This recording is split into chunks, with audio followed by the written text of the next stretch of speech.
여러분, 혹시 사랑에 근거한 행동, 이 제목을 바라보면서 무슨 생각을 하셨습니까? 이거 당연한 거 아닙니까? 라고 여길 수 있겠습니다. 근데 가장 하기 힘든 것이 바로 이거지 않을까 생각해 봅니다. 저도 수많은 행동을 하루에 몇 번이고 또 언행을 비롯해서 생각을 비롯해서 움직임을 비롯해서 모든 것들을 수없이 하고 있는데, 그 안에서 과연 내가 사랑에 근거한 행동은 어느 것이고 어느 정도이고 또 하나님이 원하시는 그 사랑으로 내가 행동을 하고 있는가 물음을 지으면서 오늘 본문 말씀 제목을 한번 생각해 봤습니다. 여러분, 하나님의 사랑을 받으신 분들이지요. 지금도 받고 계시지요. 우리는 그런 사람입니다. 하나님의 사랑을 받고 있는 사람입니다. 그런데 우리가 어떠한 행동을 하며 살아가는지 다시 한번 질문했으면 좋겠습니다. 누가복음 12장에 보면은 예수님께서 두 가지 부류로 얘기합니다. 많은 사람들 앞에서 예수님을 시인하며 살아가고 있는지, 부인하며 살아가고 있는지. 우리는 사랑받는 자임에도 불구하고, 예수님의 사랑을 받는 자임에도 불구하고 많은 사람들 앞에서 과연 예수님을 시인하며 나의 주님으로 시인하며 살아가고 있는지, 아니면 나와 전혀 동떨어진 삶을 살아가는 것처럼, 예수님과 관계없는 것처럼 부인하며 살아가고 있는 것인지 우리는 생각해 봐야 한다는 것입니다. 근데 우리는 어떤 것이 더 많을까요? 시인보다는 부인이 더 많은 것 같습니다. 거짓 행동, 외식자의 모습으로 살아가는 것들이 우리의 모습이 아닌가 생각해 봅니다. 많은 사람들 앞에서 거짓된 행동, 외식하는 자의 행동을 보이는 것, 왜 그렇게 보이며 살까요? 그렇게 살면 안 된다는 건 알고 하나님의 사랑으로 행동해야 된다, 그 근거에서 나온 언행과 몸짓과 생각과 모든 것을 해야 된다는 것을 알매도 불구하고 왜 할까요? 그것은 내가 생각한 이상적인 나와 현실적인 지금 나의 모습 가운데 이 차이가 있는데, 그 차이를 좁히기 위해서 오늘도 쉬운 길을 택하고자 세상의 이로움 앞에 숨기며 살아가는 것입니다. 이렇게 말하니 잘 와닿지가 않죠. 내가 과연 많은 사람들 앞에 과연 그럴까? 그래서 우리의 그 의문을 가질 수 있는 마음을 아시고 예수님께서는 범위를 좁혀주십니다. 누가복음 12장 1절에서는 많은 사람이라고 했는데 11절로 내려가 보면은 11절 이하에 먹고 마시고 입고 생활하며 살아가는 그 모든 것들의 문제들 앞에서, 또는 그것에 영향을 주는 권세자들이나 위정자들 앞에서 주님을 부인하며 살아가는 모습이 우리에게 보인다라고 표현하고 있습니다. 바리새인의 외식하는 자의 모습처럼 말이죠. 믿는다라고 하지만 겉모습과 행동은 전혀 그렇지 못하는 것. 정리해보면 이렇습니다.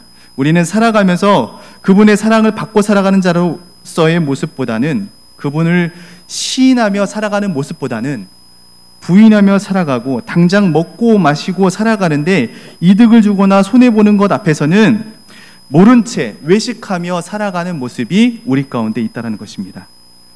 이런 말씀을 들을 때마다 우리는 이렇게 생각을 합니다. 업무적이거나 사회나 공동체의 위치적으로 볼 때 분명히 나보다 위에 존재하는 높은 위치에 있는 사람들이 분명 존재하게 됩니다. 네, 그 높은 위치에 있는 그분이 이만큼에 있는 나를 저만큼의 이상적인 나로 점점 올려줄 수 있고 좁혀줄 수 있는 힘을 가졌기에 우리는 주님을 부인하며 삶을 살아가고 있구나. 그래서 나는 그들 앞에서, 그 위에 있는 사람들 앞에서 몸부림치며 살아가야겠구나 라고 다짐하며 살아갈 것입니다.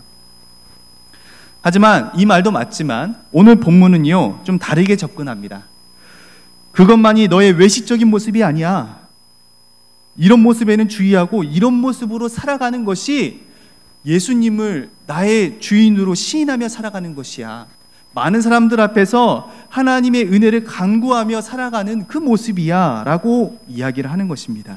오늘은 아주 어려운 분에게 있었는데, 여러분, 이 사도 바울하고 이 빌레몬, 이 보내는 사람하고 받는 사람, 이 양쪽의 사람으로 인해서 우리가 오늘 메시지를 받을 건데요. 한번 살펴보도록 하겠습니다.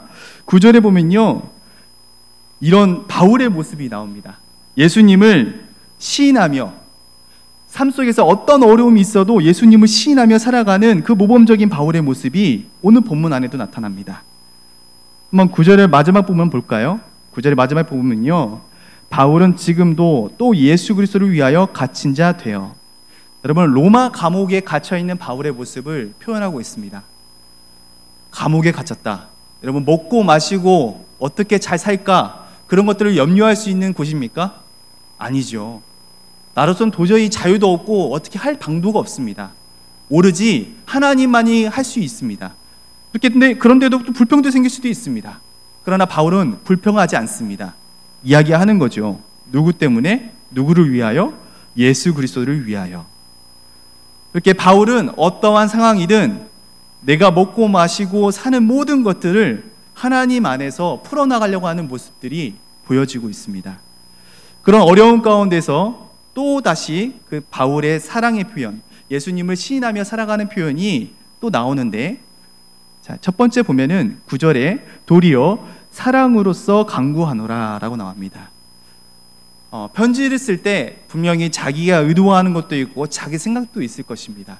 그러나 사도로서의 권위가 아니라, 또 인간 바울로서의 생각이 아니라 자기가 받은 사랑으로서 간구하는 그런 글을 썼다는 것입니다.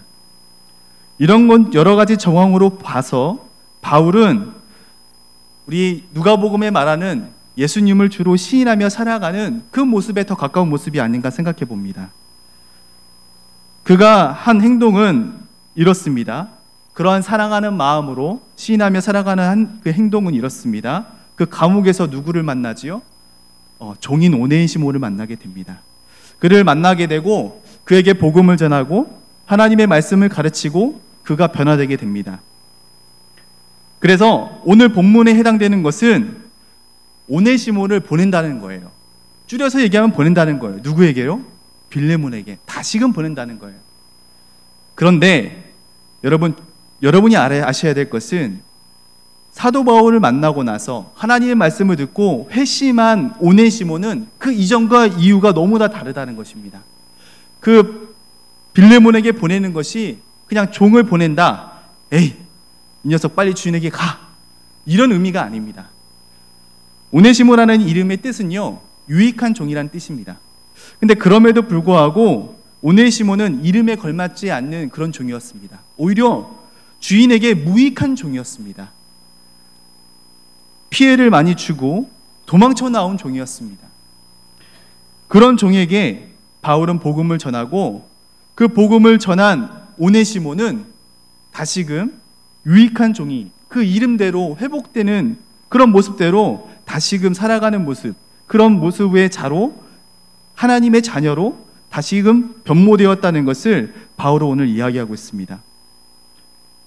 4장 5절에 보면은, 고린도전서 4장 5절에 보면 이렇습니다. 그리스도 안에서 1만 스승이 있으되 아버지는 많지 않으니 그리스도 예수 안에서 내가 복음으로써 너희를 낳았음이라. 그러니까 오네시모가 바울에게 복음을 듣고 새 생명을 얻었다는 그 근거가 되는 말일 수도 있습니다. 바울이 전하는 그 복음을 가지고, 이 복음을 가지고 오네시모에게 전한 것이죠. 그런데 이 변모된 오네시모를 용단을 갖고 보냅니다. 누구에게요? 빌레몬에게 보냅니다. 근데 이 빌레몬에게 보낼 때 그냥 보내는 것이 아니라 간구하며 보내는데, 어떻게 보냈냐면 이 형제를, 이 오네시모를 더 이상 종으로 여기지 말고 너의 형제로 여겼으면 좋겠다 라는 마음을 담고, 그 사랑의 마음을 담고 보냅니다. 여러분, 이미 바울은 오네시모를 자기와 동등된 입장으로 취하고 여겼습니다. 더 이상 죄인으로 여기지 않았습니다. 오네시모가 잘 살아가길 바라면서 빌레몬에게 보냈는데, 그 빌레몬에게 보낼 때 종으로서 더 이상 인간의 종으로서 살아가는 것이 아니라 하나님의 사랑의 빚진 자로서 살아가길 바라는 마음으로 보냈던 것입니다. 그래서 갈라디아서 3장 27절에서 28절은 이런 말이 있습니다. 누구든지 그리스도와 합하기 위하여 세례를 받은 자는 그리스도로 옷 입으니라. 너희는 유대인이나 헬라인이나 종이나 자유인이나 남자나 여자나 다 그리스도 예수 안에서 하나이니라. 그리스도 안에서 하나임을 바울은 알고 있었던 거죠. 예수님을 고백한 오네시모는 더 이상 사람의 종이 아닌 예수 그리스도 안에서 하나님의 종임을 알고 있었던 것입니다. 너나 나나 지금으로 인간적인 세상의 위치로 보면 나는 위고 너는 아래지만, 너는 종의 신분이지만, 하지만 우리는 다 같은 형제다라고 고백하는 것입니다. 그런 고백을 빌레몬에게 똑같이 그 마음이 전해지길 바랬던 것입니다. 빌레몬 또한 바울에게 복음을 받고 회심한 인물 중에 하나입니다. 네가 만약에 나와 같은 형제라고 느껴진다면 너의 종인 오네시모를 받을 때 더 이상 종으로 여기지 말고 함께 주님의 사랑 가운데 주님의 사역을 하면서 빚진 자의 모습으로 다시금 용서하고 그와 함께 하나님 일을 했으면 좋겠다. 그런 간절한 마음을 가지고 보내기를 합니다. 그 바울의 마음이 통했을까요? 빌레몬이 오네시몬을 받았다고 합니다. 그 표현은 골로새서 4장 9절에 나옵니다. 신실하고 사랑받는 형제 오네시모를 함께 보내노니 그는 너희에게 온 사람이라. 그들이 여기 일을 다 너희에게 알려주니라. 오네시모를요 이미 골로새 교회에게 전달하는 일을 맡겼다는 거죠. 오네시모와 함께 일을 하고 있었다는 것이죠. 주 안에서 주님의 사랑으로 용서했다는 것이죠. 자기에게 막대한 피해가 갔음에도 불구하고, 물질적인 피해도 갔음에도 불구하고, 세상적인 그 여러 가지 통념상 죄인을 그렇게 용서하는 것이 힘듦에도 불구하고 그는 형제로 받아들였다는 것입니다. 이게 바로 빌레몬의 선택입니다. 여러분, 이것을 다 조합해 봤을 때 우리가 바라봐야 될 것은 앞서서 말한 누가복음에 나오는 우리의 사회적인 위치나 어떠한 직무적인 위치에 위에 있는 권력자들 앞에서도 우리가 예수님의 복음 안에서 예수님을 시인하며 살아가야 되는 것이 분명한데도 불구하고 거기에만 멈추는 것이 아니라 위치상 나보다 아래에 있는 사람, 나보다 밑에서 나의 일을 도와주는 사람, 또 내가 함께하는 데 있어서 내가 도움을 주는 사람에게도 우리는 그 하나됨, 예수 그리스도의 사랑을 전하며 시인하며 살아가야 된다는 것이 오늘 본문 말씀 속에서 우리가 받아야 될 것입니다. 빌레몬의 담임 목사님이 빌립보서를 해서 빌레몬처럼 용서하는 그 사랑을 우리는 그 아랫사람, 아래에 위치 있는 사람에게 전해야 되는 것이고요. 바울처럼 동일하게 그리스도 안에서 하나가 되는 그 사랑을 빚진 자의 모습으로 살아가는 것이 바로 우리가 해야 될 모습이라는 것입니다. 우리는 그렇게 살아가고 있습니까? 그런데 오늘 이 말씀의 그런 메시지에 저는 다시금 질문을 하게 됩니다. 과연 내가 나에게 오네시모처럼 심한 피해를 주거나 또는 나에게 종과 같은 사람이 있을까? 그 질문에서는 물음표를 짓게 됩니다. 별로 마음에 와닿지 않습니다. 그래서 한번 주관적인 마음으로 한번 대상을 생각해 봤습니다. 그렇게 생각해 보니까 가까이 있는 사람, 오네시모는 항상 가까이 있죠. 또 오네시모는 종이죠. 때로는 함부로 대합니다. 감정적으로 대합니다. 그런 사람들 한번 생각해 봤습니다. 내 주변에 과연 어떤 사람이 있을까? 또 우리 성도님들 주변에 어떤 사람이 있을까? 생각해 본 그 마음이 바로 가족이었습니다. 바로 동료였습니다. 바로 친구였습니다. 여러분, 공동체 가운데서는 항상 조직이 따르고요. 그 조직 안에는 위치가 있고요. 높낮이가 있습니다. 위아래가 있기 마련입니다. 부모로서 자녀는 부모가 당연히 위에 있죠. 또 형제에서도 형, 누나, 동생, 언니 다 구분되지 않습니까? 위아래가 있기 마련입니다. 직장에서도 마찬가지입니다. 과장, 부장, 팀장, 사장 다 나눠져 있습니다. 우리의 그 위치 가운데 항상 우리는 하나님의 말씀을 붙들면서 위에 있는 사람들에게만 우리 그리스도의 복음을 전해야지, 사랑을 전해야지, 저항하며 살아야지, 그분들을 하나님의 사랑으로 섬겨야지 이렇게 결단하고만 맙니다. 하지만 오늘 본문을 통해서 우리가 알아야 될 것은요, 가까이 있고 나를 도와주고 나의 마음을 이해해주고 그나마 나의 손길이 되어주고 나와 함께 살아가는 그 구성원들에게 우리가 함부로 대하고 있는지, 아니면 예수 그리스도의 마음으로 주님을 나의 주님으로, 나의 구주로 시인하며 살아가는지 우리는 다시 한번 물음표를 지어봐야 된다는 것입니다. 마태복음 18장에 보면 1만 탈란트 탕감받은 자의 이야기가 나옵니다. 1만 탈란트를 탕감받는데 자신의 100달리온을 용서하지 못하는 그런 어리석은 자의 모습을 우리는 볼 수 있죠. 그럴 때 그 인물을 바라볼 때 우리는 배은망덕한 인물이라고 얘기합니다. 맞습니다.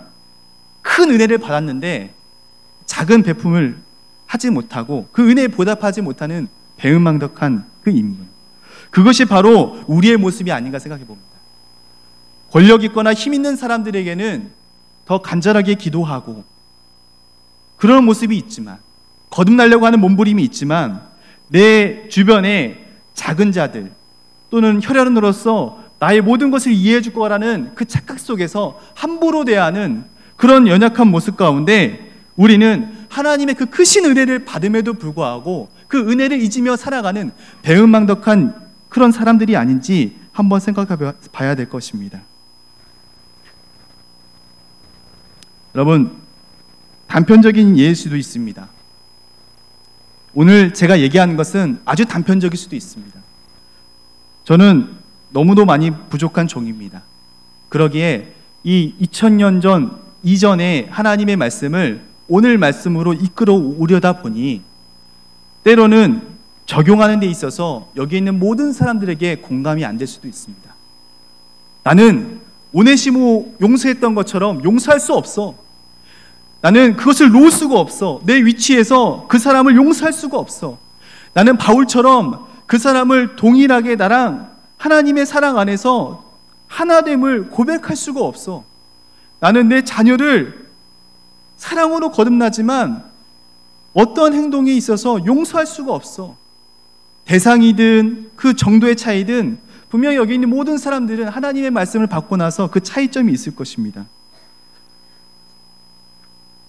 다시 한번 여러분 오늘 본문 말씀을 생각하면서 다시금 읽어나가면서 한번 삶 속에서 기도하고 내가 내 주변에 있는 사람들에게 어떠한 모습으로 주님을 시인하며 살아가야 되는지 되짚어보고 결단하며 사는 여러분 되시길 바랍니다.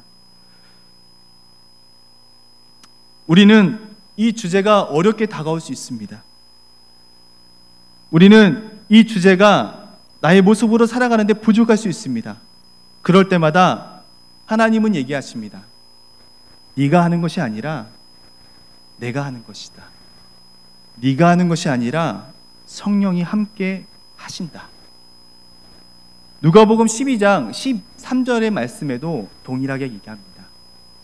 너네가 권세자나 힘 있는 자들 앞에서 무릎 꿇지 않고 두려워하지 말아라. 너네들은 나의 품 안에 들어와라. 그랬을 때 성령이 너와 함께하고 너에게 도와주리라. 네가 해야 될 말, 네가 해야 될 행동, 그걸 성령님께서 인도해 주시고 이끌어 주실 것이다 라는 말씀을 하고 계십니다. 오늘 말씀도 마찬가지입니다. 사랑과 용서 나는 결코 할 수 없습니다. 내 힘으로는 할 수 없습니다. 내 자녀의 떨어지는 성적만 보면은 피가 거꾸로 솟아오르고 하나님의 사랑보다는 그냥 나의 화가 매로서 전달되기 마련입니다.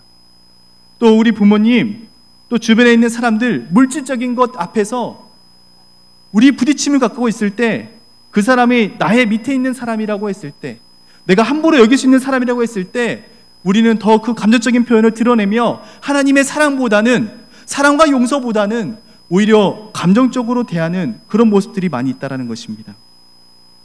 그럴 때마다 다시금 우리는 예수 그리스도 안에서 하나됨을 고백하시고 그리스도 안에서 사랑에 근거한 행동으로 살아가는 여러분 되시기 바랍니다. 여러분의 현실적인 나의 모습을 이상적인 나의 모습으로 걸어가는데 나에 있는 권력이나 내가 갖고 있는 위치나 내가 갖고 있는 힘으로 막 대하면서 올라가는 것 쉬운 길입니다. 그러나 사랑으로 대하는 것은 좀 더디게 올라갈 수 있습니다. 그 더디게 올라가는 것, 하지만 하나님께서 함께 하십니다. 그럴 때마다 여러분이 생각하는 이상적인 나, 그 이상 하나님이 생각하시고 태초에 계획하신 그 놀라우신 여러분의 본 모습을 하나님께서 이끌어 주시고, 거기까지 하나님께서 함께 하시고 보호해 주시고 인도하여 주셔서 여러분의 삶은 곧 여러분이 행복을 누리고 여러분이 하나님의 은혜 안에 누리는 삶을 살아가는데 한 걸음 한 걸음 걸어갈 것입니다. 많은 사람들이 나의 위에 위치한 사람이나 나의 아래에 위치해 있는 사람이나 서로 사랑하고 용서하고 살아간다면 그게 곧 이 세상에서 하나님이 원하시는 하나님의 나라가 아닐까. 오늘 말씀 앞에 다시 한번 물음을 내딛고 말씀을 정의합니다. 우리 모두 사랑의 빚진 자로서 하나님의 사랑을 전하며 많은 사람들 앞에, 권력자들 앞에, 또 내 아랫사람들 앞에 하나님의 사랑을 전하며 주님을 나의 주님으로 시인하며 살아가는 여러분 되시길 주님으로 축복합니다. 기도하겠습니다. 하나님 아버지 감사합니다. 오늘 하나님의 말씀을 붙들며 우리가 살아가고자 다시금 하나님의 말씀을 상고하고 나눴습니다. 하나님, 이 말씀 나누는 가운데 우리가 말씀 앞에 머무르지 아니하고 삶 속에서 결단하며 살아가는 우리가 될 수 있도록 주님 인도하여 주옵소서. 내가 함부로 여겼던, 종같이 여겼던 그 많은 이들을 위해서 더욱더 간곡하게 기도하고 그들이 하나님 사랑 안에서 우리가 하나 되어서 하나님 나라 안에서 그 은혜 안에서 함께 웃으며 기쁨으로 즐기며 살아가는 우리가 될 수 있도록 주님 인도하여 주옵소서. 그럴 때마다 하나님께서 놀라운 역사가 일어날 줄 믿습니다. 하나님 나라 안에서 우리가 살아갈 줄 믿습니다. 모든 것을 이끌어 줄 줄 믿습니다. 예수 그리스도 이름으로 기도드렸습니다. 아멘.